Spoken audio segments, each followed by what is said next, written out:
Selamat malam. Assalamualaikum warahmatullahi wabarakatuh. Selamat malam semuanya. Selamat bertemu lagi di hari Senin ya. Hari Senin cepat sekali. Kemarin perasaan baru saya kasih tugas, sekarang kita ketemu lagi. Tugasnya sudah saya terima, terima kasih. Beberapa saya belum selesai ngoreksinya, nanti di belakang beberapa minggu saja ya Mbak ya. Nanti kita tampilkan evaluasi nilainya. Jadi nanti apa yang perlu kita tambahkan, apa yang perlu dievaluasi, nanti kita sampaikan nanti. Oke, langsung saja kita mulai. Sambil menunggu teman-teman, kita mulai saja materi malam hari ini. Silakan dibuka di modulnya. Hari ini kita masuk ke kegiatan belajar 3 di halaman 33.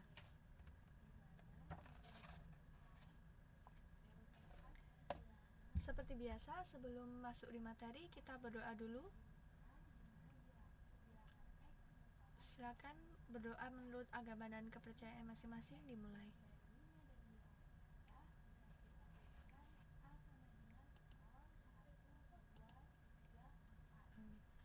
Selesai. Silakan disimak di modulnya dan jangan lupa siapkan buku catatan ya. Oke, untuk malam hari ini kita mempelajari tentang sistem koordinasi pada manusia.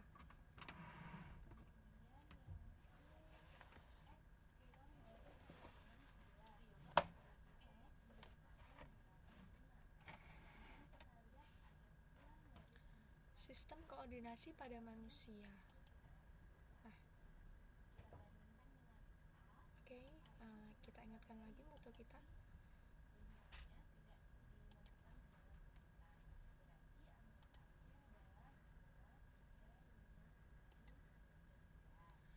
Sebelum kita tahu sistem koordinasi lebih lanjut, kita belajar dulu tentang pengertian sistem koordinasi itu sendiri. Nah, di sini di modul tidak ada. Ini untuk di bab 3 ini modulnya singkat-singkat. Mungkin ada beberapa tambahan nanti yang bisa dibaca di modul untuk tambahan materi gitu ya.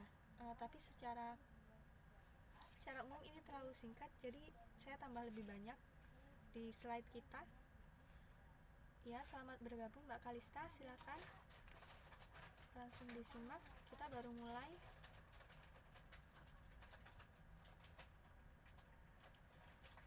Nah, pengertian dari sistem koordinasi adalah sistem yang berfungsi mengatur dan mengendalikan kerja alat tubuh.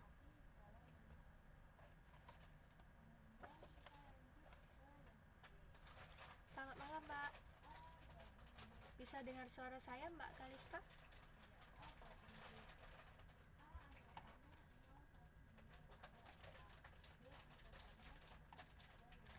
Oke, kita lanjut ya. Di modul ada di halaman 33.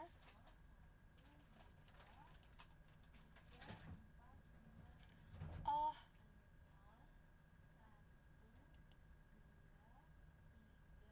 volumenya di fullkan saja Mbak. Ini saya sudah full. Oke, kita lanjut. Jadi untuk malam hari ini kita mempelajari tentang sistem koordinasi. Saya ingatkan lagi ya, di modul ada di halaman 33. Silakan dibuka juga buku catatannya, karena nanti banyak tambahan-tambahan yang saya tambahkan yang tidak ada di modul, jadi dicatat sendiri. Ini pengertian sistem koordinasi. Fungsinya itu mengatur dan mengendalikan kerja alat tubuh. Jadi sesuai dengan arti katanya, koordinasi itu ya. Jadi fungsinya sistem ini adalah mengatur dan mengendalikan kerja alat tubuh. Nah, supaya lebih jelasnya kita lanjut ke sini. Pembagian sistem koordinasi ini ada 3. Ada 3 bagian penting yang ada dalam sistem koordinasi. Pertama saraf, kedua alat indera, ketiga hormon. Di antara ketiga kata-kata ini ada yang masih asing nggak? Menurut Mbak ini ada yang belum pernah dengar gitu? Saya rasa udah banyak pernah dengar ya. Mungkin kalau ada yang belum pernah dengar boleh ditanyakan. Jadi pertama nanti kita mempelajari tentang saraf, lalu alat indera yang ada dalam tubuh kita, saraf dan hormon juga yang ada dalam tubuh kita. Kira-kira ketiga kata-kata ini ada yang sangat asing atau bagaimana? Tidak ya?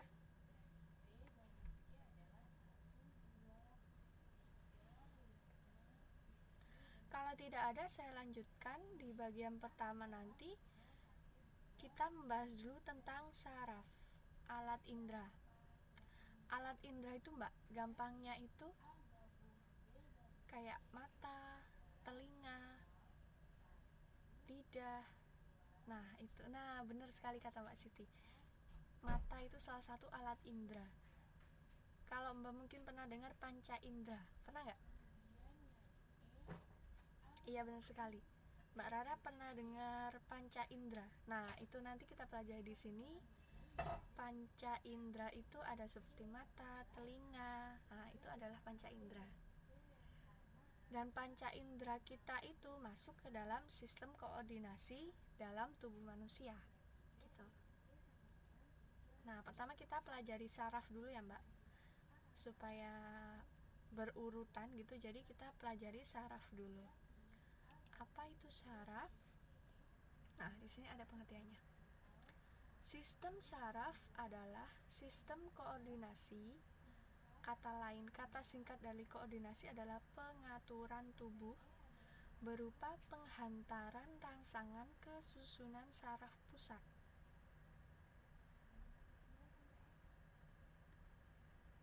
Nah, sel saraf itu sendiri disebut dengan neuron.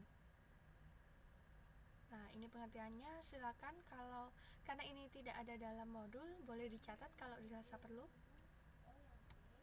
Jadi sistem saraf itu sistem yang mengatur tubuh kita untuk menghantarkan rangsangan dari luar tubuh, maksudnya lingkungan kita, ke susunan saraf pusat. Susunan saraf pusat itu ada di otak. Nah, kita tahu kan ya, semua yang kita lakukan, yang kita kerjakan itu kendalinya ada di otak. Nah, yang mengatur kendali ini adalah dengan saraf. Makanya ada kadang orang itu sakit apa? Sakit saraf. Oh, berarti sistem sarafnya ada terganggu, sistem koordinasinya itu terganggu. Dan karena biasanya itu karena penghantaran rangsangan ini ke saraf pusat atau otak, maksudnya orang yang bermasalah dengan otaknya bisa diartikan saraf gitu. Bisa Mbak Siti ya, kayak gitu bisa. Jadi diingat-ingat ya, pengertiannya saraf itu sistem yang mengkoordinasikan atau mengatur tubuh berupa penghantaran rangsangan dari luar ke susunan saraf pusat. Sel saraf itu disebut neuron. Ini saya tebal di sini, perlu diingat. Selnya itu disebut neuron. Oke, kita lanjut. Nah, saya bikin bagan lagi supaya mempermudah teman-teman belajarnya. Jenis-jenisnya di sini ada banyak.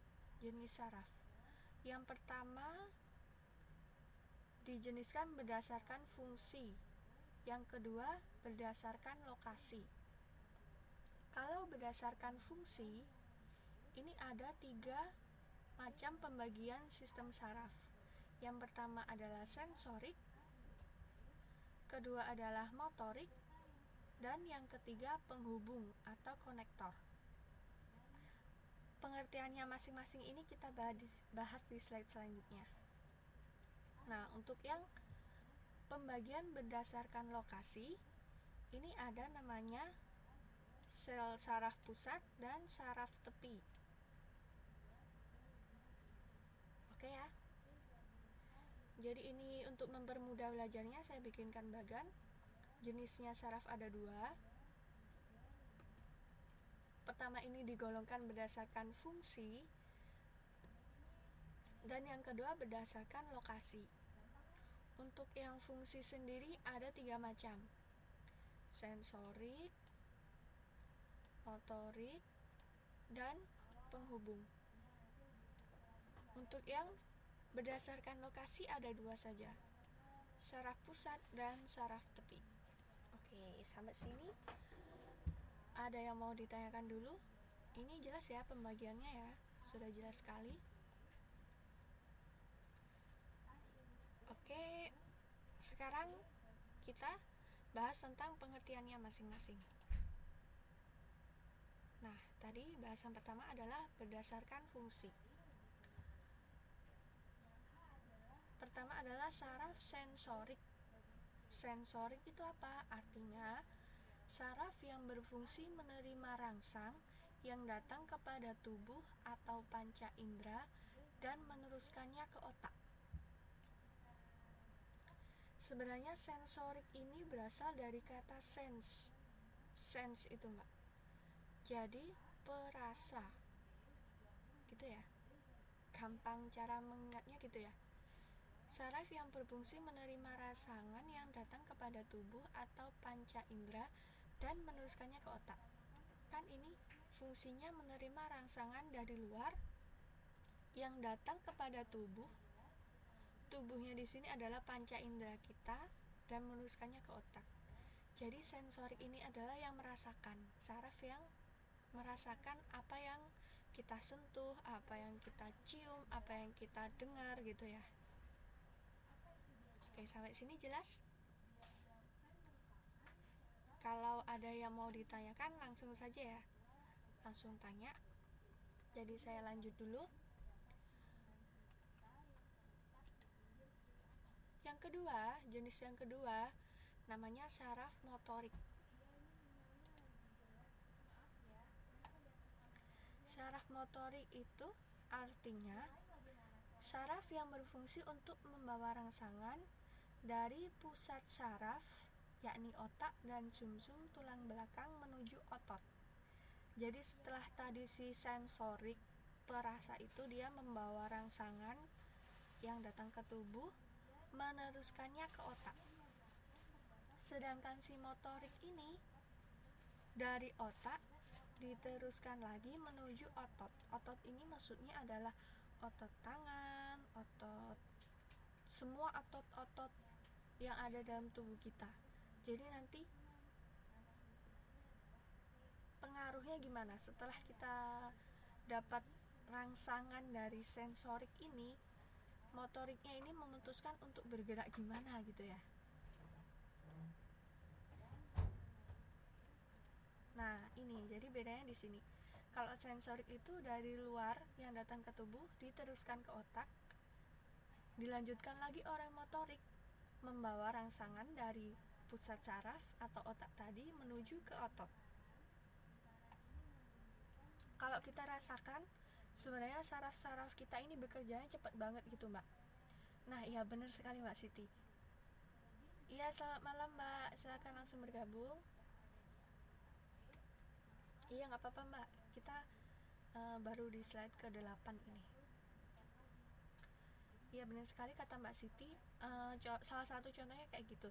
Jadi kalau sebenarnya proses sebenarnya kalau kita ketahui kayak air panas ya, kena air panas refleks menghindar kayak gitu. Sebenarnya prosesnya adalah alat panca indera kita menerima sensor dari luar, jadi rangsangan, terus diteruskan ke otak, lalu otaknya tadi meneruskan ke misalnya otot tubuh kita ya untuk menghindar itu. Nah, jadi sebenarnya prosesnya seperti itu. Tapi karena itu sudah diciptakan seperti itu ya oleh Tuhan Subhanallah, jadi cepat sekali, responnya cepat. Padahal aslinya kalau kita tahu perjalanannya itu ada prosesnya, jadi nggak secepat itu. Tapi karena sudah diciptakan cepat, jadinya langsung, responnya langsung gitu. Oke. Yang baru bergabung silakan. Kita sedang membahas bab 3 di modul ada di halaman 33. Tapi karena di modul itu singkat-singkat, saya lebih perjelas di sini di slide. Silakan disimak di slide. Oke, sudah ya. Itu perbedaan sensorik dan motorik. Jadi yang bekerja dulu adalah sensorik. Baru setelah sampai otak diteruskan oleh motorik. Sedangkan saraf penghubung, nama lainnya adalah konektor, itu saraf yang menghubungkan antara sensorik dan motorik. Jadi saraf yang ini bagiannya tidak terlalu banyak, hanya kayak seperti jaring-jaring gitu ya Pak, jaring-jaring. Jadi dia hanya menghubungkan antara dua saraf di atas tadi. Dia nggak begitu macam-macam, bagiannya nggak begitu banyak gitu. Sampai sini ada yang mau ditanyakan dulu?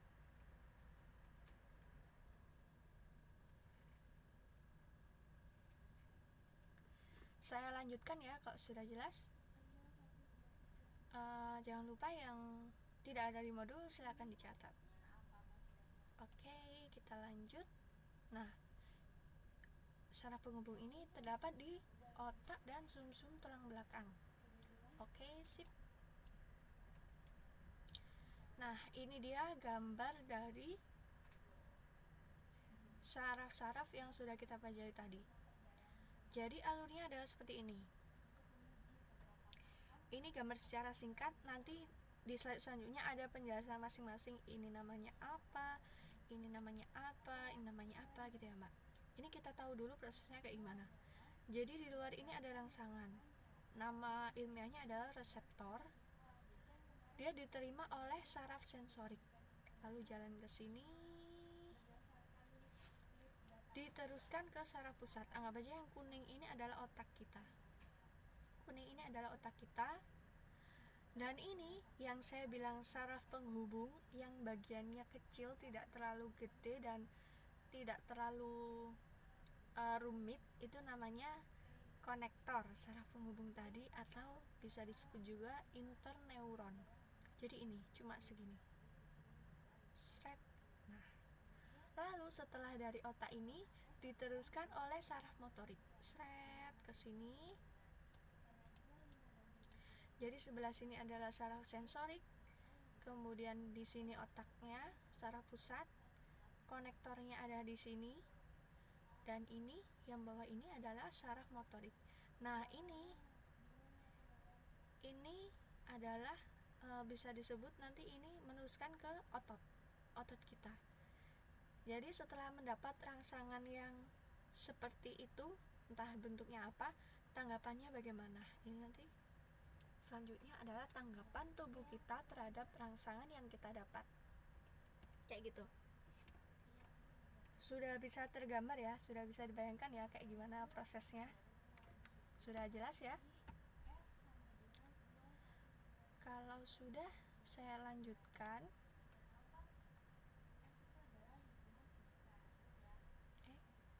Kenapa lemot?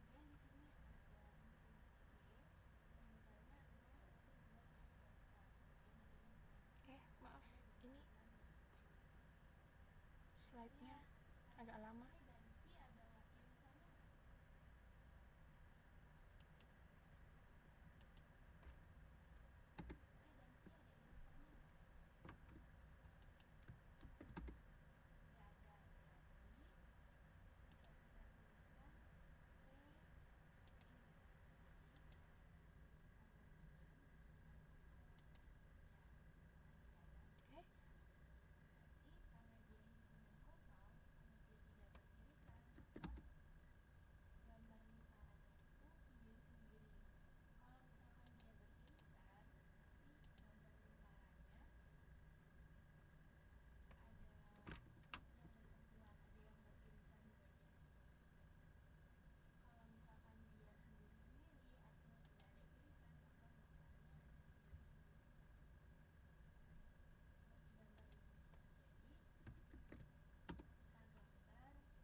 tadi ada gangguan sebentar.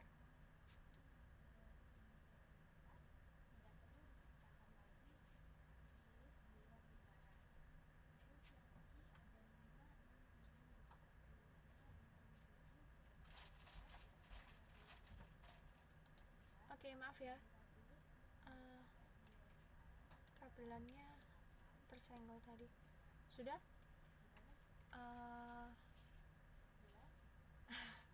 Ya, selamat malam Mbak. Silakan yang baru datang langsung bergabung. Mohon maaf tadi ada kesalahan teknis sebentar. Tadi kita sampai sini. Oke, saya ulang lagi ya. Jadi tadi kan kita sudah tahu apa pengertian dari saraf sensorik, saraf motorik, dan saraf konektor atau penghubung. Nah, sekarang supaya lebih jelasnya ada gambar di sini. Gambar ini menjelaskan tentang alur yang terjadi, bagaimana saraf itu menghantarkan rangsangan dan ke tanggapannya. Yang pertama ini adalah rangsangan di sini. Jadi kita bayangkan ada rangsangan masuk lalu ditangkap oleh saraf sensorik. Nah, di sini ini saraf sensorik. Saraf sensorik seperti yang ada di penjelasan tadi, yaitu dia membawa rangsangan ke saraf pusat. Iya, waalaikumsalam Mbak Irin. Silakan Mbak langsung bergabung. Jadi rangsangannya dari sini dibawa ke saraf pusat ke sini, seret, dibawa ke otak. Yang kuning ini anggaplah sebagai otak. Ya, ini gambarnya seperti itu. Ya, silakan duduk di kursinya sendiri-sendiri.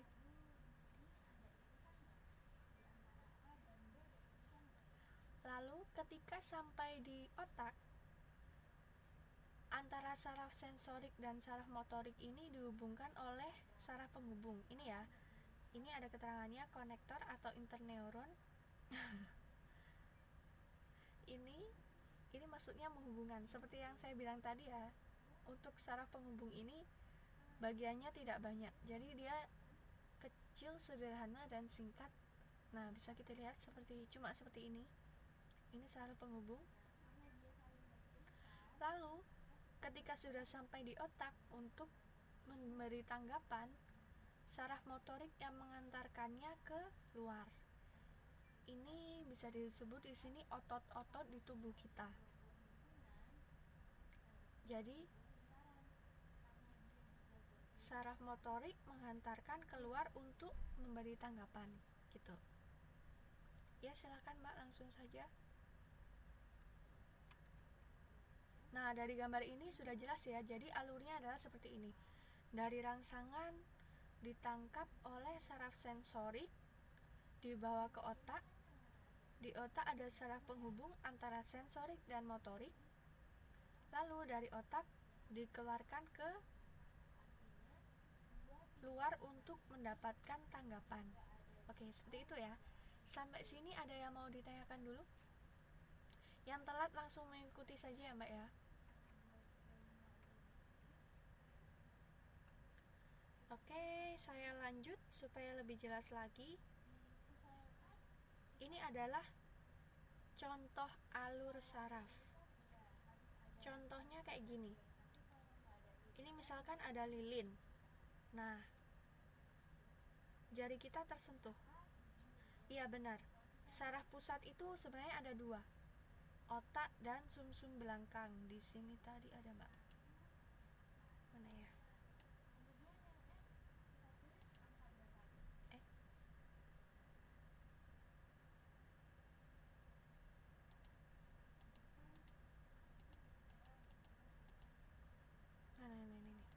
Ini.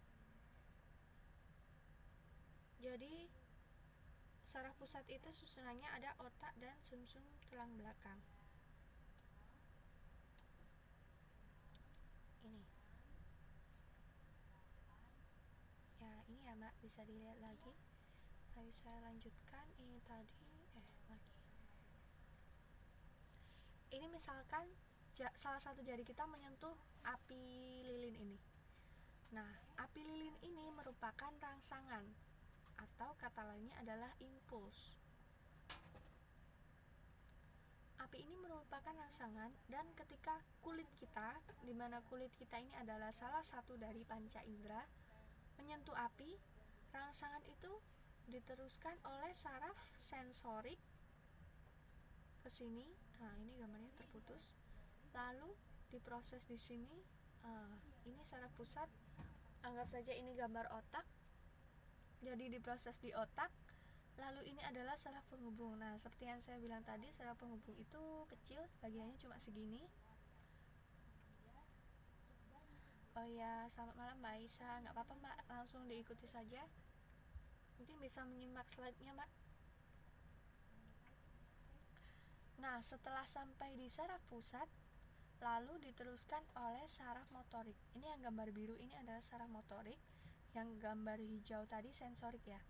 Dari motorik itu dari otak diteruskan ke otot. Nah, ini ototnya. Di sini ada keterangan otot berkontraksi dan menarik bagian yang dirangsang. Tanggapannya adalah seperti ini, reseptor nyeri di kulit. Jadi kalau habis kena panas rasanya nyeri langsung ups gitu ya. Orangnya ini praktek Mak. Jadi praktek, oh gimana ya saraf sensorik dan motorik saya bekerja gitu. Seperti itu ya, alurnya kayak gitu ya. Sampai sini ada yang mau ditanyakan dulu? Sudah jelas kan ya alurnya ya?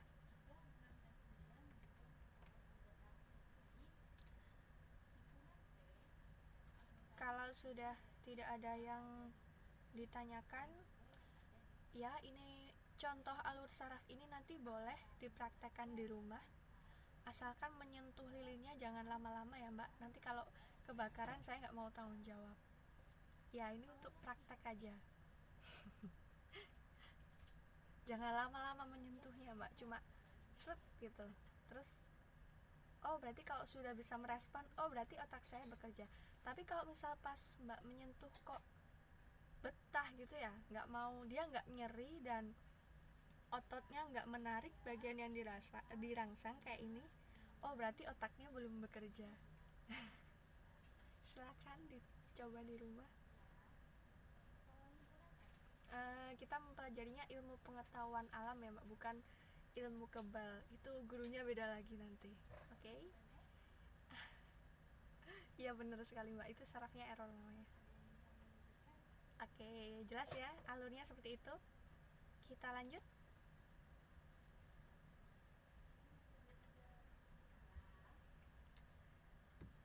Jadi di seluruh bagian tubuh kita ini ada bermacam-macam penyusunan sistem saraf. Pertama ada di mata.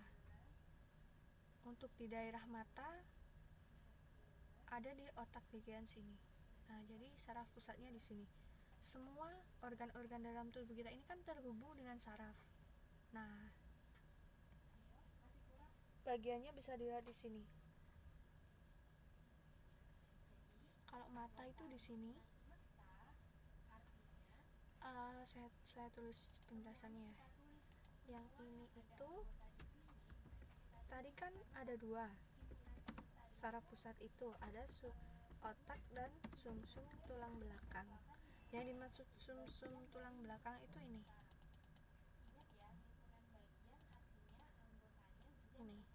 yang ini. Nah, ini dia sumsum tulang belakang. Jadi di dalam sumsum tulang belakang kita itu ada saraf. Begitu juga dalam otak kita.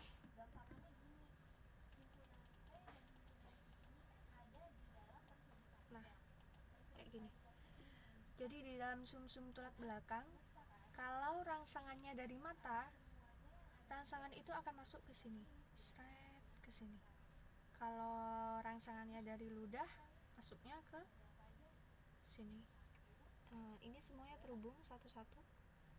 Nah, bisa dicermati sendiri. Lalu yang otak, karena otak ada di sini, jadi semuanya masuk ke sini.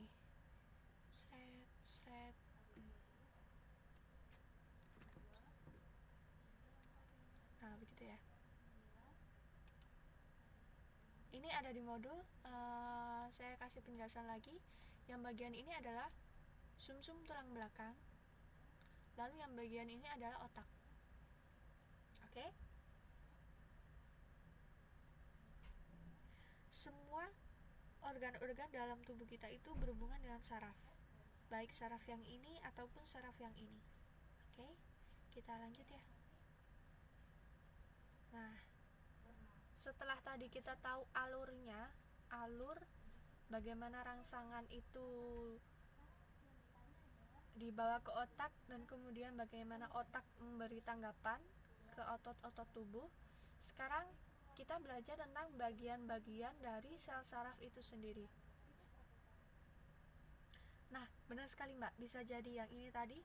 Kenapa misalkan kalau orang ada misalkan sakit lambung ini ya, lambungnya sakit, tapi kok yang dipijat sebelah sini, kenapa nggak lambungnya dipijat? Jadi yang dipijat belakang sini. Mungkin bisa jadi orang itu sedang, tukang pijatnya itu tahu, oh sarafnya si lambung itu ada di bagian sini, makanya sini ya saya pijat, kayak gitu. Ada juga yang mungkin sakit apa, penyakitnya macam-macam apa gitu, tapi yang dipijat cuma di bagian otak. Oh mungkin dia memfokuskan pada sarafnya, jadi kayak gitu. Ya benar sekali Mbak. Oke, jelas ya, saya lanjut. Nah, ini adalah bagian-bagian dari sel saraf itu sendiri. Nama lain dari sel saraf adalah neuron. Yang pertama, ini kayak yang gambar tadi ya. Ini lebih penjelasannya lebih jelas. Di sini ada namanya dendrit. Dendrit ini adalah otot-otot yang bentuknya lebih mirip rumput laut. Diingat-ingat kalau ada gambar saraf, sel saraf yang bentuknya mirip rumput laut, itu namanya dendrit. Ya. Lalu di sini ada bagian yang besar. Ini adalah badan selnya. Bagian yang agak besar ini namanya badan sel. Di dalam badan sel itu ada beberapa bagian lagi yang tulisannya Mbak coba dilihat, dendrit biasa sih, dendrit ini doang. Dendraf beda lagi. Ingat-ingat ya, pokoknya yang gambarnya bentuknya tuh mirip rumput laut, oh itu namanya dendrit. Itu bagian dari sel saraf. Lalu bagian selanjutnya ini ada intinya ya, istilahnya ini intinya, itu namanya nukleus. Kemudian nukleolus, ini yang tepi namanya nukleolus, yang dalam nukleus. Lalu ada bagian-bagian hitam di sini kayak ini dan ini, tepi-tepi ini namanya badan nisl. Badan nisl. Oke. Saya lanjutkan lagi setelah bagian besar ini ke bagian yang agak panjang. Ini ada bentuknya mirip sosis, tapi sebenarnya dalam saraf kita itu kecil banget ya, jadi nggak sebesar sosis beneran, cuman bentuknya kalau pakai mikroskop itu mirip.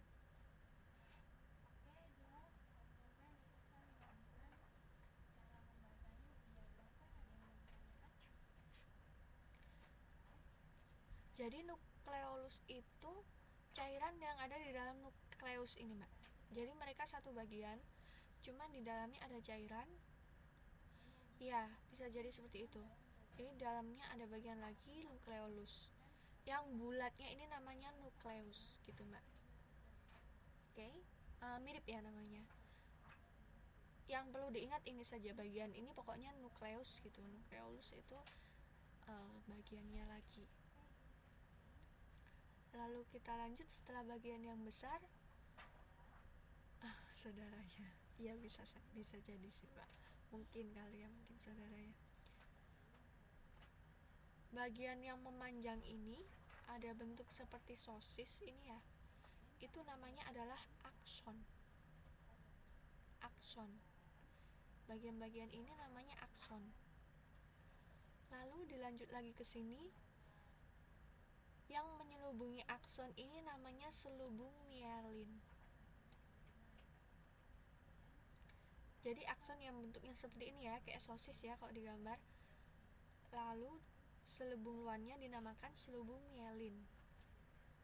Dan yang ini, yang mengeratkan antar akson ini namanya nodus Ranvier.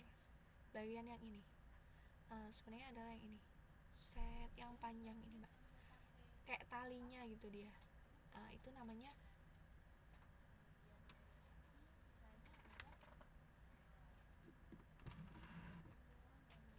halo, tes. Sudah, Mbak? Yang lainnya tetap dengar kan? Mungkin di polkan saja suaranya, Mbak. Volumenya, Mbak. Iya. Yang lainnya dengar berarti, oke? Saya lanjut lagi. Jadi nodus Ranvier itu adalah penghubung antar akson ini, yang panjang ini namanya nodus Ranvier. Kemudian dilanjut lagi, di sini ada sitoplasma cell squamous. Sitoplasma itu adalah cairan yang ada di dalam akson sendiri. Jadi yang ini itu namanya sitoplasma. Setelah itu ke arah luar lagi, akson terminal. Ini beda dengan dendrit, bentuknya sedikit mirip tapi sebenarnya berbeda. Ini lebih kecil, ini terminalnya.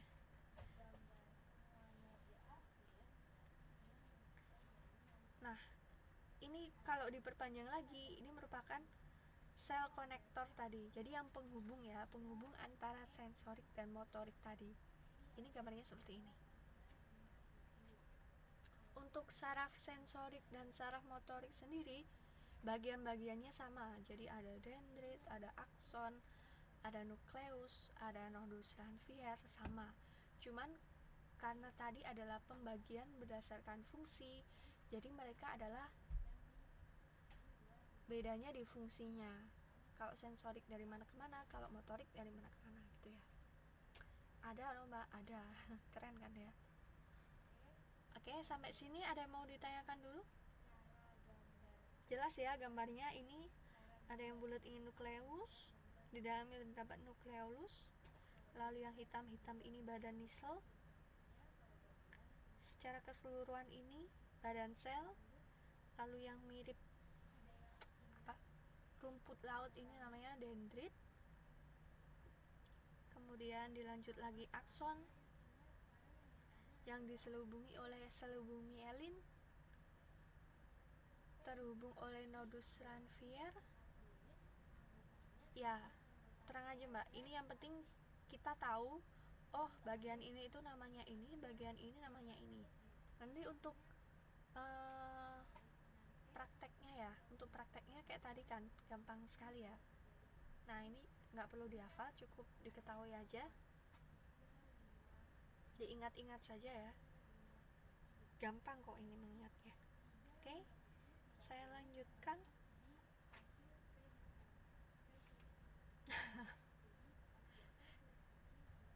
Oh, diganti, Mbak, mungkin prakteknya dengan ini. Kalau tadi kan lilin yang ada api panas, nanti prakteknya dengan es batu yang sangat dingin gitu ya, kan sama-sama rangsangan. Jadi gimana tanggapan kita terhadap sentuhan itu gitu. Ya nggak ada, Pak. Oke, saya lanjutkan ya. Ini gambar lebih jelasnya lagi. Jadi tadi kayak gini, yang atas ini sensorik, yang atas ini sensorik.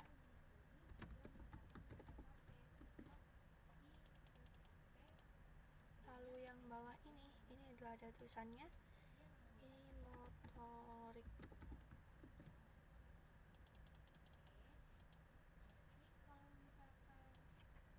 Nah, jadi kayak gini, dendritnya di sini, badan selnya di sini, lalu akson, nodus Ranvier. Karena ini adalah oh iya benar sih, benar Mbak Sitina, ini benar. Karena lidah kita itu juga merupakan salah satu dari panca indera. Jadi kalau kita ngerasa makanannya enak, makannya kurang pedas, kurang asin. Nah, kita itu bisa sih prakteknya sebenarnya dari situ, benar sekali. Oke, saya kelupaan. Oke, kita lanjutkan ya. Jadi yang ini ada saraf sensorik. Jangan kebanyakan tapi Mbak ya. Kalau gendut saya nggak tanggung jawab loh. Nah, saya ulangi lagi. Jadi di sini karena sensorik itu, coba diingat lagi, sensorik itu adalah membawa rangsangan dari luar untuk dibawa ke otak. Jadi dari sini rangsangannya itu dari organ indera kita. Nanti di selanjutnya kita bahas organ inderanya apa aja, lalu dibawa ke saraf pusat. Nah, saraf pusatnya di sini, nanti di sini kayak yang sudah kita gambar tadi ya. Saraf pusatnya di sini.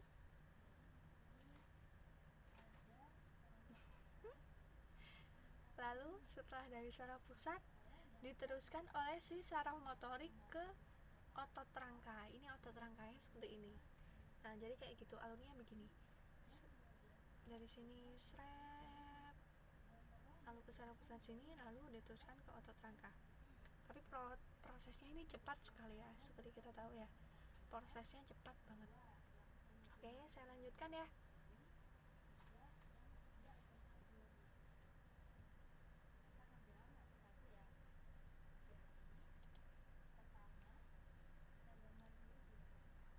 Sebelum hormon, untuk bagian saraf ada yang mau ditanyakan dulu?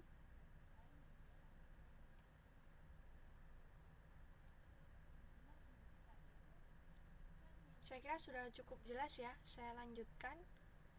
Bagian kedua, ini adalah hormon. Hormon itu apa? Di sini ada pengertiannya. Hormon merupakan zat kimia yang dihasilkan. Ini olehnya saya hapus.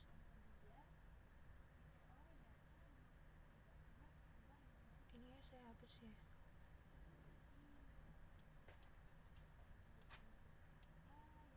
Hormon merupakan zat kimia yang dihasilkan dari suatu kelenjar yang disebut kelenjar buntu atau endokrin.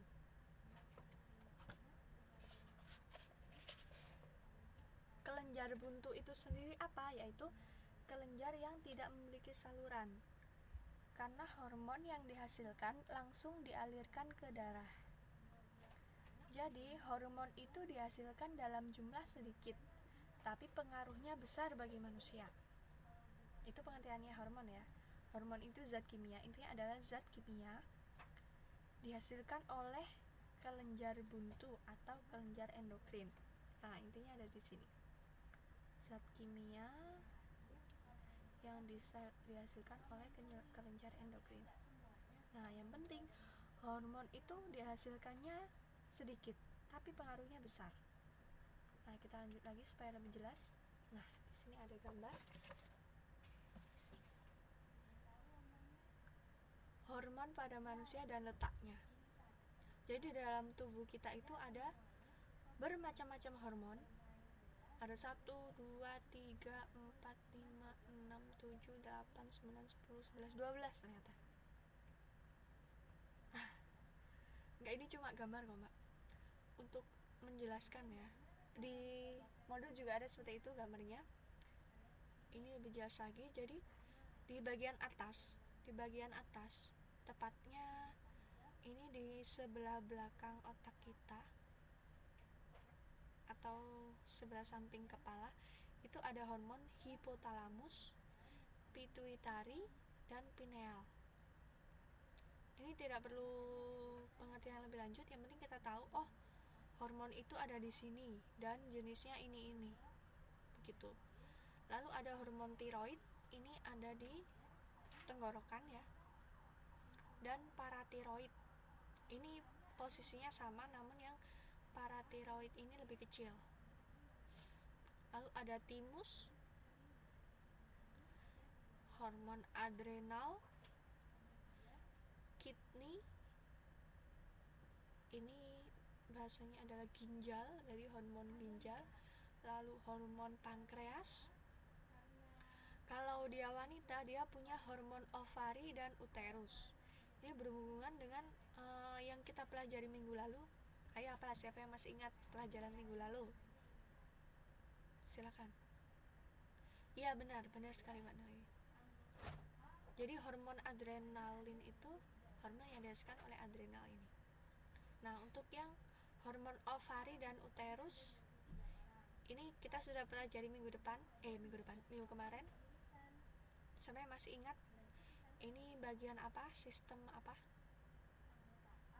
Kayak yang tadi kan sistem koordinasi. Nah, yang minggu kemarin, iya, uterus itu kan nama lain dari rahim.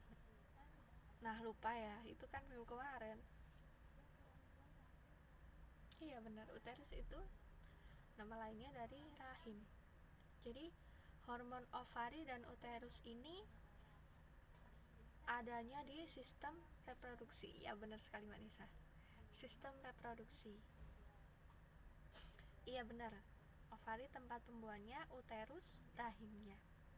Oke, nah ini hormon teste ini juga ada di sistem reproduksi laki-laki. Oke ya, jadi macam-macam hormonnya ada ini dan letaknya di sini bisa dilihat di gambar. Ada yang di bagian tenggorokan, dada, lalu di ginjal, pankreas, dan lain-lain. Coba di logout dulu lalu login lagi Mbak, karena yang lain sudah. Ovari itu seperti yang dibilang Mbak siapa tadi ya? Iya benar, teste itu maksudnya testosteron itu. Ovari itu untuk menciptakan sel telur. Jadi ovari ini yang menghasilkan sel telur, uterus ini rahimnya. Ya, gitu ya Mbak Siti Nuraini, jelas?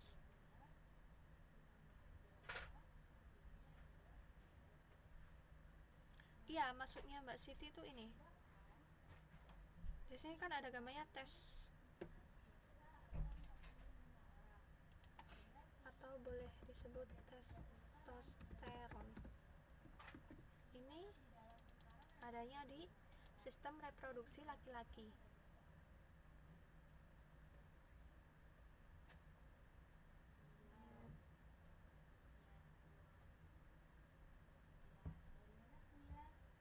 Ini kan begini, hormon pada manusia dan letaknya. Jadi ini namanya hormon testosteron, letaknya di testis ini. Yang di ovari ini hormon yang menghasilkan sel telur itu. Nah, kita tidak perlu tahu itu nama hormonnya apa, yang kita bisa sebut ovari gitu aja, dan uterus gitu. Ovum itu sel telurnya Mbak. Iya, sama saja.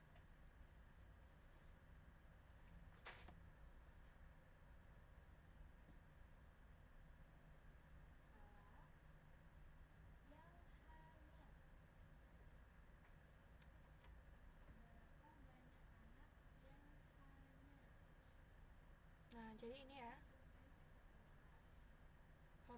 letak hormonnya itu ada di sini.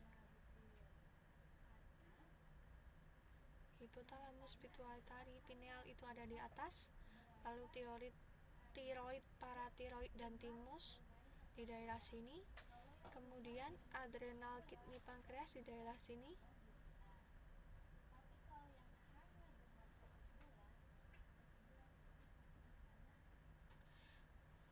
Ini seperti yang kita belajar minggu lalu, sistem reproduksi.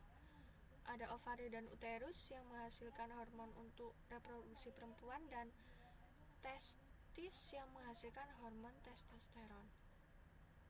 Oke, saya lanjutkan ya. Nah, sekarang perbedaan dari hormon dan saraf. Jelas ya, kalau bedanya jelas beda sekali.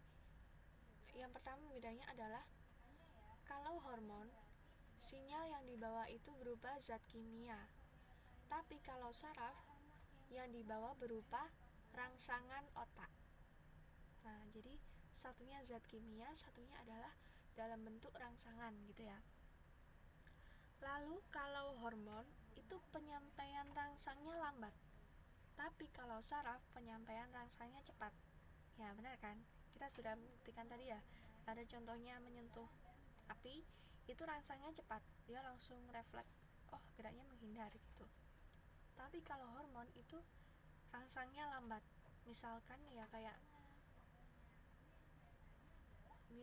hormon reproduksi laki-laki membuahi hormon reproduksi perempuan, itu kan buah dari hormon, prosesnya lama kan ya, prosesnya mesti hamil dulu, lalu anaknya dikandung dulu, baru jadi besar gitu ya, jadi prosesnya itu lambat.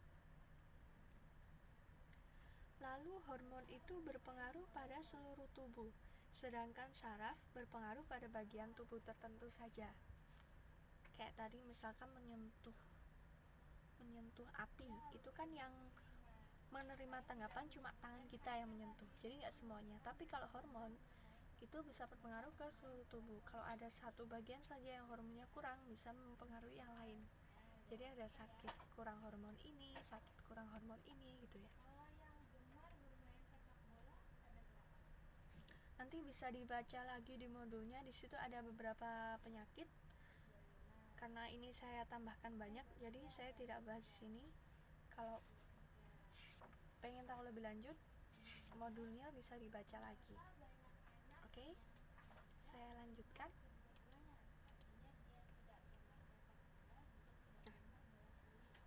Setelah hormon, kita masuk ke bagian ketiga, yaitu alat indera. Alat indera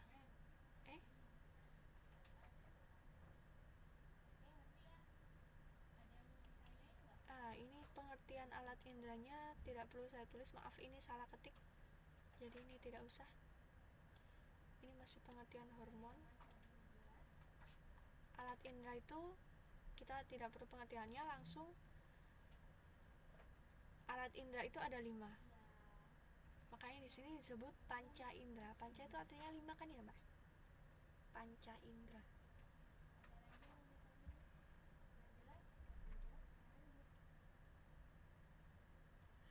Yang pertama adalah mata, yang kedua telinga, lidah, kulit, dan hidung. Ini jelas ya gambarnya. Ini adalah gambar dari susunan mata.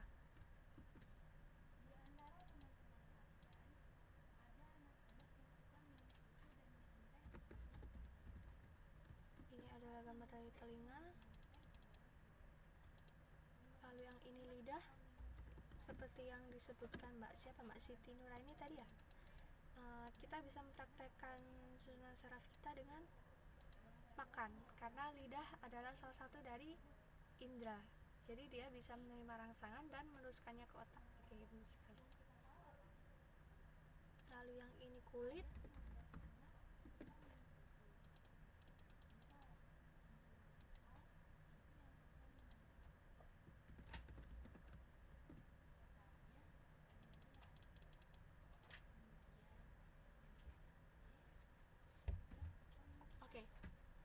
Ini ya, jadi ada 5, diingat-ingat.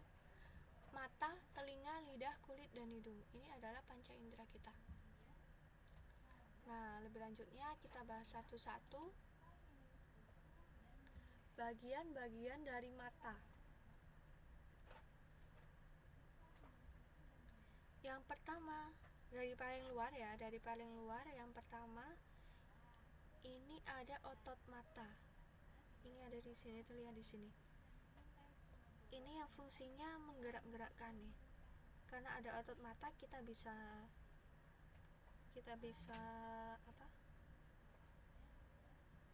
bisa terpejam, bisa melihat, lalu bisa melirik, bisa mengedipkan mata, itu karena otot mata. Kemudian bagian paling luar di sini namanya kornea.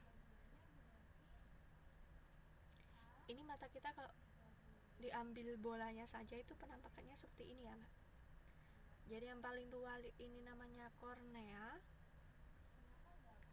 lalu agak ke dalam sedikit, bagian ada yang atas pink dan yang bawah pink, ini namanya iris. Kemudian ke dalam sedikit lagi, bagian yang di sini, ini di sini sebenarnya ada seperti ini. Bagian kecil dari lensa ini ada pupil. Pupil ini nanti bisa mengecil dan membesar sesuai cahaya yang kita terima. Kemudian ada lensa mata. Ke belakang lagi di bagian sini, ini bagian yang orange, ini namanya badannya ya, badannya mata, biasanya disebut bagian badan kuning, bagian kuning. Lalu di sebelah sini, tepatnya di belakang tapi tidak terlalu bawah, ini ada retina. Kemudian saraf mata. Nah, ini yang menghubungkan ke otak. Setelah kita tahu bagian-bagiannya, ini tidak perlu dihafal, cukup dipahami dan diketahui.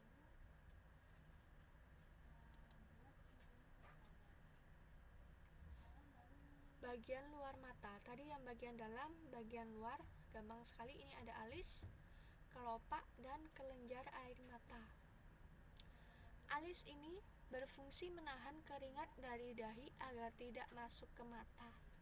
Nah, jadi kelihatannya sepele, alis doang itu fungsinya penting sekali, menahan keringat dari dahi agar tidak masuk ke mata.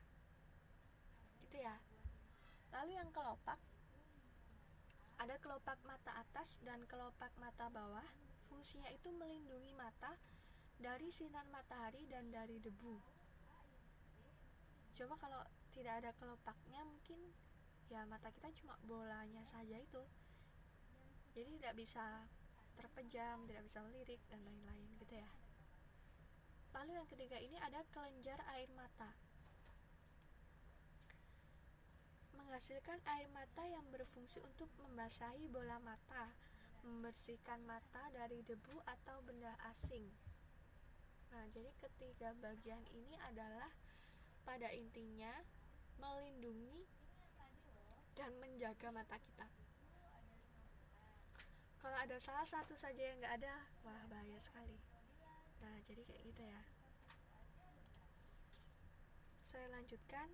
Ini cara kerja dari mata kita.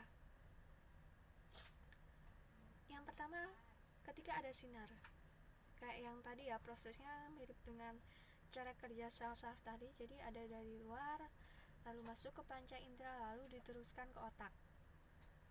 Ada cahaya yang mengenai sebuah benda. Kalau benda ini nggak kena cahaya, nggak mungkin kelihatan mata kita. Jadi gitu. Jadi mata kita bisa menangkap sesuatu benda itu karena dia mendapatkan cahaya. Ditangkap di sini. Kalau cahayanya besar, bagian yang pupil tadi ikut membesar. Kalau cahayanya kecil, pupilnya mengecil. Ditangkap lalu masuk ke dalam mata. Sampai ke ujung sini bagian retina tadi, karena itu adalah bagian inti, lalu diteruskan ke saraf otak. Di dalam retina ini bayangannya terbalik, jadi kayak ngaca gitu ya mungkin, tapi lebih terbalik. Lalu kemudian diteruskan ke otak, lalu memori kita bekerja, oh ini gambar orang laki-laki gitu. Jadi alur kerjanya adalah seperti itu. Mirip dengan alur kerja saraf tadi yang dari luar diteruskan rangsang ke otak. Nah, langsung dikembalikan lagi. Karena ini adalah panca indera kita, jadi dia bekerja juga menerima rangsangan dari luar, diteruskan ke otak. Lalu rangsangannya adalah berupa tahu ini gambar apa gitu. Oke, sampai sini ada yang tanyakan dulu? Sampai pada mata.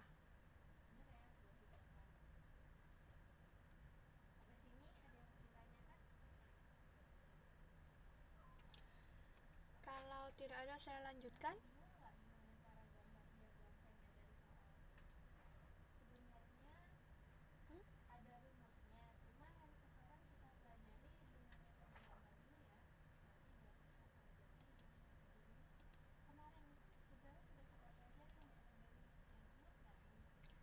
setelah tadi kita membahas bagian-bagian dari mata, selanjutnya alat indera yang kedua yaitu telinga.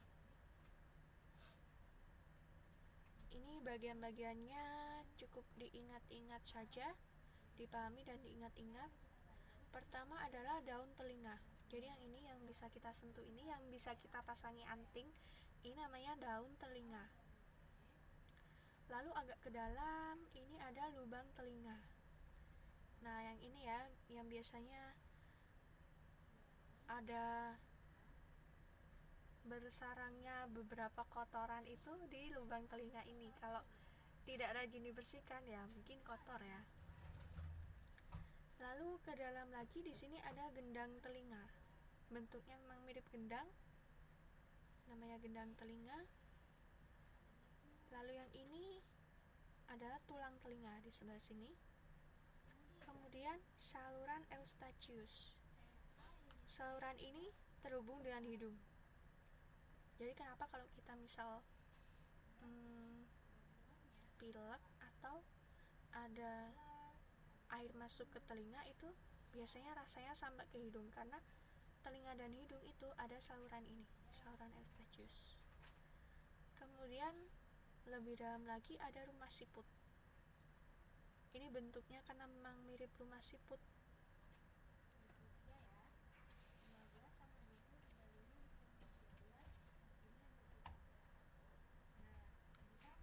Kalau di mata ini hampir mirip dengan retina, jadi dia yang menerima rangsangan gitu mbak. Jadi dari luar kita rangsangannya pasti berupa suara ya. Suara ini diteruskan langsung sampai ke rumah siput karena dia yang berhubungan langsung dengan saraf otak. Nah jadi dia yang bertugas menerima rangsangan gitu ya. Oke, jelas mbak Siti Nuraini? Kemudian dari rumah siput itu karena diteruskan ke saraf otak. Oke, ini bagian-bagiannya cukup gampang diingat-ingat karena sesuai dengan namanya, ini daun telinga, lubang, lalu gendang, tulang, dan yang bentuknya mirip rumah siput ini namanya rumah siput juga. Lalu saluran eustachius ini telinga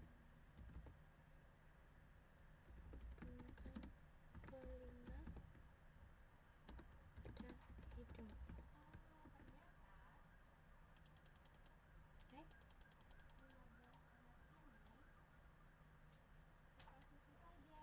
Nah, kemudian ini yang diteruskan ke saraf otak. Oke, saya lanjut.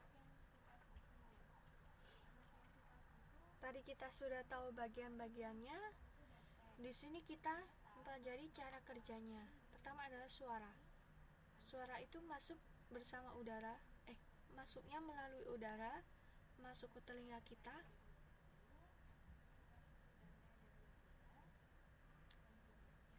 Kemudian gendang telinga bergetar. Jadi kalau ada suara, gendangnya ini tadi akan bergetar. Kalau nggak ada dia nggak bergetar ya. Jadi ketika ada suara dia pasti bergetar.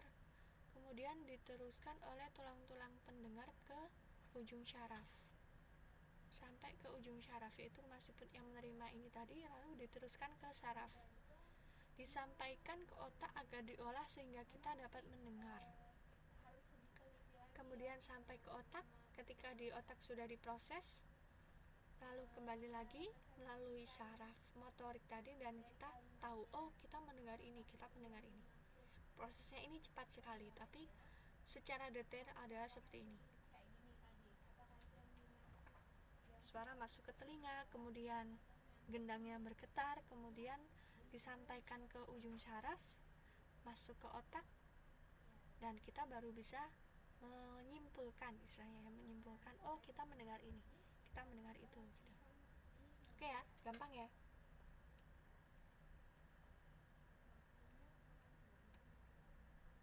Oke, saya lanjutkan ke alat indera selanjutnya, yaitu hidung. Di hidung ini bagiannya tidak terlalu banyak, Jadi ini bagian depan ya. Wah, mancung sekali ini hidungnya.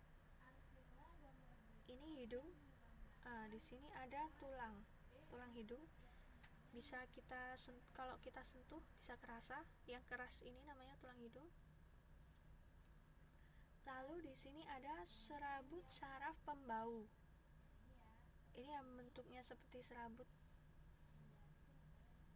Dan serabutnya yang kecil-kecil itu dinamakan silia, yang berserabut.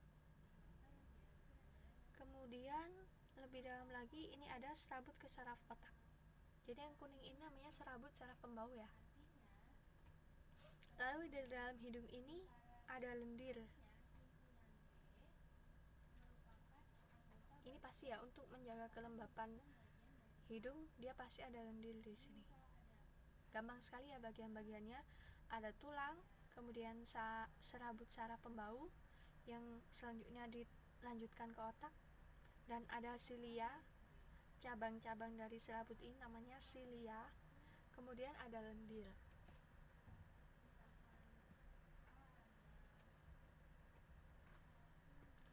Prosesnya ini gampang, hampir sama kayak telinga tadi. Coba kita cek. Oh, sudah.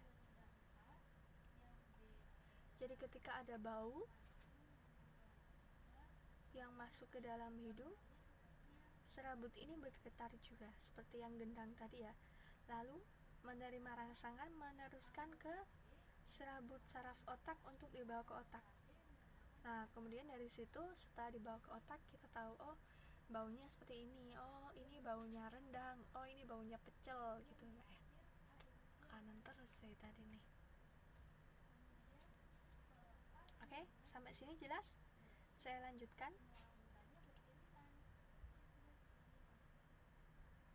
Nah, ini kulit. Ya, silakan boleh nanti praktek. Jadi nanti kita prakteknya bisa sekaligus. Panca indera pembau yang berubah hidung. Oh, ini bau makanan ini, bau makanan ini, dan bagaimana saraf kita bekerja gitu ya. Oke, silakan dipraktekkan di rumah. Selanjutnya, alat indera yang keempat. Alat indera yang keempat adalah kulit. Nah, ini kalau bagian-bagian kulit itu kita udah tahu dari dulu ya. Siapa yang masih ingat? Silakan. Siapa yang mau jawab? Kita sudah belajar bagian-bagian dari kulit di bab apa? Siapa yang masih ingat? Silakan dijawab. Ini bab pertama sekali yang kita pelajari pertama, sistem titik. Ayo, apa sudah lupa semua?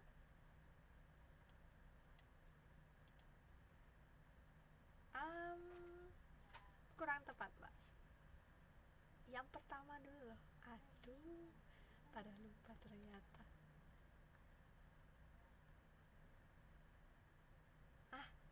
Benar sekali, Mbak Rara masih ingat ternyata. Ekskresi. Ini bagian-bagian sudah kita pelajari di sistem ekskresi, jadi tidak perlu saya jelaskan lebih lanjut di sini. Ekskresi. Atau nama lainnya apa? Nama lainnya apa, Mbak? Sistem ekskresi? Kulit? Oh, ya nggak apa-apa, Mbak. Yang penting kan semangatnya masih kayak anak muda. Iya, benar sekali, Mbak. Sistem pembuangan. Jadi kita sudah pelajari kulit di bab 1 dulu ya. Jadi ternyata kulit ini merupakan salah satu alat indera juga. Karena dia menerima rangsangan dari luar, meneruskan ke otak, dan otak bisa merangsang dengan menanggapi dengan, oh saya menyentuh ini, menyentuh itu gitu. Nah, karena ini sudah kita bahas di sistem ekskresi atau pembuangan, jadi kita cukup ingat-ingat lagi, oh bagiannya ini ada epidermis, lebih dalam lagi dermis dan hipodermis. Sambil dibuka-buka lagi catatannya dulu, pasti masih ingat lagi. Oke, saya lanjutkan. Nah, ini alat indera yang terakhir, yaitu lidah. Lidah ini sederhana sekali. Di sini ada 5 bagian yang bertugas untuk menerima rangsangan. Pertama, bagian paling ujung. Di sini adalah pengecap rasa manis. Oh, jadi boleh diingat-ingat. Oh, saya kalau makan itu rasa asin, itu berarti yang pengecap rasa asinnya itu sebelah sini. Kalau pengecap rasa asam itu sebelah sini, yang ungu. Yang ujung ini pengecap rasa manis. Nah, sedangkan yang ujung dalam, ini dalam ya, luarnya sini. Jelas sekali kan ya? Yang paling dalam ini pengecap rasa manis. Pengecap rasa pahit maksudnya. Diingat-ingat ya, yang pahit itu di ujung dalam, lalu yang manis itu di ujung luar. Yang pinggir-pinggir ini asin dan asam. Pinggir yang agak dalam sebelah sini ini asin, yang sini asam. Boleh silakan langsung dicoba di rumah, dicoba ya. Ada gula ditaruh di sini, oh benar-benar rasanya manis kayak gitu ya. Jadi ada bagian-bagian tertentu di mana bagian mana yang mengecap rasa asin, asam, manis itu beda-beda ternyata. Iya. Oh, Mbak Rara udah nyoba ini. Boleh langsung dipraktekkan, silakan.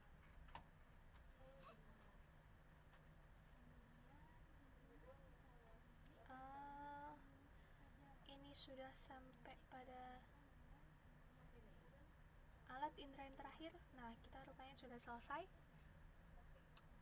Ada yang mau ditanyakan dulu? Jadi hari ini kita adalah belajar tentang sistem koordinasi. Saya review lagi.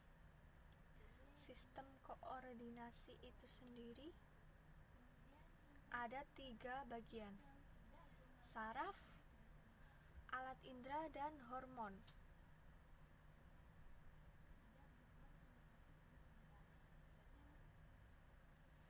Sebelum saya buka slide-nya, saya bikin tebakan nih.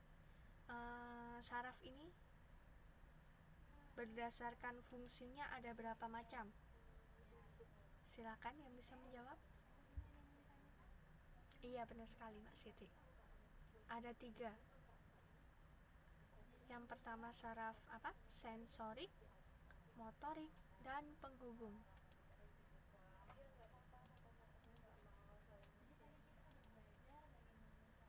Nah, ini ada 3 berdasarkan fungsi. Diingat-ingat ya, jenisnya saraf berdasarkan fungsi. Iya, benar sekali Mbak Siti. Pasti ini catatannya rapi ya Mbak Siti Nurain ini ya. Catatannya rapi sekali. Pulang dulu Mbak. Oh, ini nggak cepet-cepetan buat pulang Mbak, belum. Kita berdoa dulu baru pulang. Ingat-ingat lagi ya, jenis sarafnya berdasarkan fungsi dan berdasarkan lokasi. Kalau berdasarkan fungsi ada 3, sensorik, motorik, dan penghubung. Sedangkan yang berdasarkan lokasi ada pusat dan tepi. Oke. Lalu kita sudah pelajari fungsi-fungsinya. Kalau sensorik itu dari luar bagian tubuh ke otak. Motorik sebaliknya dari otak menuju ke otot-otot tubuh. Konektor itu sebagai penghubung di antara keduanya. Nah, untuk saraf pusat sendiri adanya di otak dan sumsum tulang belakang. Ini prosesnya ya, sudah jelas ya yang ini tadi. Bahkan sudah ada yang memberi contoh dan bisa dipraktekkan di rumah nanti. Sekarang nih bisa dipraktekkan habis ini. Nah, ini boleh dipraktekkan yang mau. Lalu ini posisi-posisi dari saraf pusat kita ada di sumsum tulang belakang dan otak. Sumsum tulang belakang itu bagian ini semua, yang otak itu di sini. Oke lah, makan aja lah Mbak. Nah, ini bagian-bagian dari sel saraf Diingat ya, nama lain dari sel saraf adalah neuron.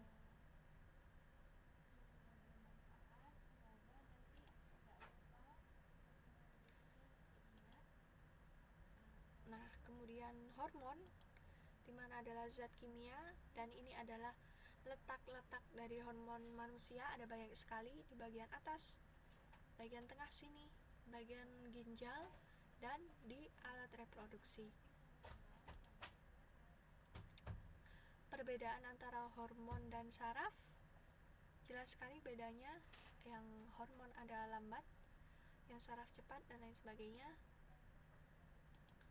Nah, kemudian alat indera itu ada 5, diingat-ingat ya: mata, telinga, lidah, kulit, dan hidung. Nah, ini kita sudah tahu bagian-bagiannya dan fungsi dari masing-masing bagian itu.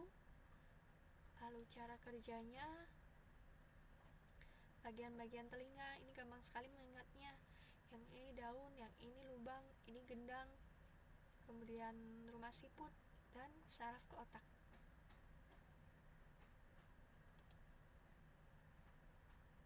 Ini cara kerjanya, ini juga gampang sekali. Bagian dari hidung, bagian dari kulit, dan lidah. Oke. Sudah saya review. Ada yang mau ditanyakan dulu untuk materi sistem koordinasi pada malam hari ini? Karena waktunya sudah habis, sebentar lagi habis. Kalau ada yang mau ditanyakan, silakan langsung ditanyakan. Dan berita bagusnya untuk malam hari ini, kita tidak ada tugas. Dua pertemuan sebelumnya kan sudah ada PR terus. Malam hari ini saya sedang baik hati, jadi saya tidak kasih PR. Oh, bahas PR. Itu kalau bahasanya saya kira PR-nya itu gampang banget ya Mbak ya. Ada beberapa yang sudah ada di modul. Iya, makanya saya sedang baik Mbak, jadi nggak saya kasih PR. Nanti aja ya, kalau misalkan ada yang mau ditanyakan tentang PR-nya, PR yang minggu kemarin atau minggu lalunya, langsung tanya aja sebelum kelas atau di luar kelas, silakan langsung tanya ya. Karena PR-nya saya kira gampang, jadi nggak dibahas pun semuanya pasti udah benar semua ya. Oke, malam hari ini saya baik hati jadi tidak dikasih PR.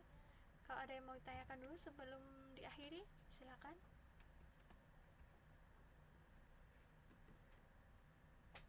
Sudah jelas semua ya materi malam hari ini? Sudah jelas, dan jangan lupa dicoba ya. Coba mempraktekkan saraf kita, mempraktekkan alat indera kita. Oke? Sekian dari saya, mohon maaf kalau ada kesalahan. Tadi sempat ada koneksi yang terputus sebentar, lalu salah ketik dan lain sebagainya. Saya mohon maaf. Semoga ilmu yang kita pelajari malam hari ini bermanfaat, mulai dari sekarang sampai seterusnya bermanfaat terus, dan tetap semangat bekerja, dan tidak lupa semangat belajar juga. Jadi mulia sekali ya mbak-mbak ini, bekerja sambil belajar itu insya Allah pahalanya banyak banget ya. Oke, semoga bermanfaat. Sekian dari saya. Wassalamualaikum warahmatullahi wabarakatuh. Sampai jumpa. Terima kasih. Oke,